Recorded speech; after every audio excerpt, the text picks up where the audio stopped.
Assalamualaikum warahmatullahi wabarakatuh. Perkenalkan, nama saya Siska Padmasari dari kelas 12 IPS 1, ingin menceritakan tentang Perang Diponegoro. Perang Diponegoro atau Perang Jawa adalah pemberontakan yang dilancarkan oleh masyarakat Jawa di bawah pimpinan Pangeran Diponegoro. Perang ini merupakan kekacauan terbesar yang terjadi pada kekuasaan pemerintah kolonial Hindia Belanda. Berlangsung selama 5 tahun pada tahun 1825 sampai dengan 1830.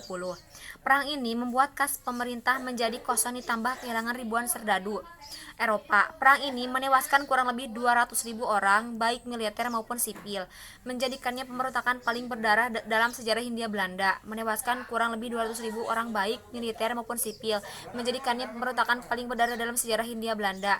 Latar belakang Perang Diponegoro. Kesultanan Yogyakarta pada tahun 1822 setelah wafatnya Sri Sultan Hamengkubuwono ke-4, Semisart yang mencampuri urusan kekuasaan keraton. Sementara itu, Gubernur Jenderal Van der Capellen meminta seluruh tanah sewa dikembalikan kepada pemilik dengan kompetensi tertentu. Hal ini tidak disetujui Pangeran Diponegoro karena akan membawa keraton kepada kebangkrutan atas banyaknya tanah yang dikembalikan. Namun, semisal tanah yang dikembalikan berhasil meyakinkan Ratu Ageng dan Patih dan Nurejo selalu wali raja untuk memuluskan kebijakan tersebut. Keraton terpaksa meminjam uang dari Kapitan Tionghoa untuk membayar kompensasi tersebut. Penyebab terjadinya Perang Diponegoro.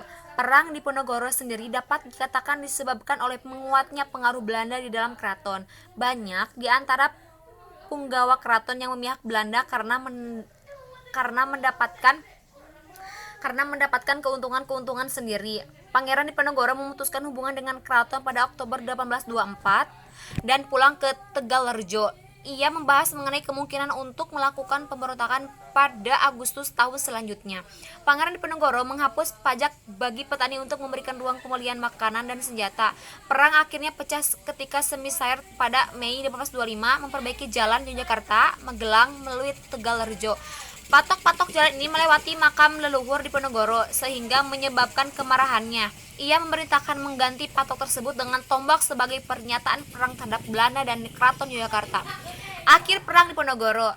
Pangeran Diponegoro yang menyerah pada Maret 1830 ditangkap dan kemudian diasingkan ke Manado lalu dipindahkan ke Makassar. Pasukan-pasukannya yang tidak lagi memiliki pemimpin kehilangan semangat untuk berjuang. Berakhirnya Perang Jawa ini membawa pemimpin-pemimpin di tanah Jawa kehilangan harapan untuk melawan Belanda. Sejak tahun 1832, seluruh raja dan bupati di Jawa menyatukannya ketundukannya kepada Belanda kecuali Bupati Diponegoro. Sehingga semakin kukuh kedudukan Belanda di Jawa. Meski begitu, perang ini mampu menewaskan 7.000 seradu Eropa yang membuat Belanda semakin kesulitan untuk memenangkan perang Padri kedua Minangkabau. Setelah perang berakhir, populasi Yogyakarta menyusut separuhnya, sementara keturunan Pangeran Diponegoro diusir dari keraton.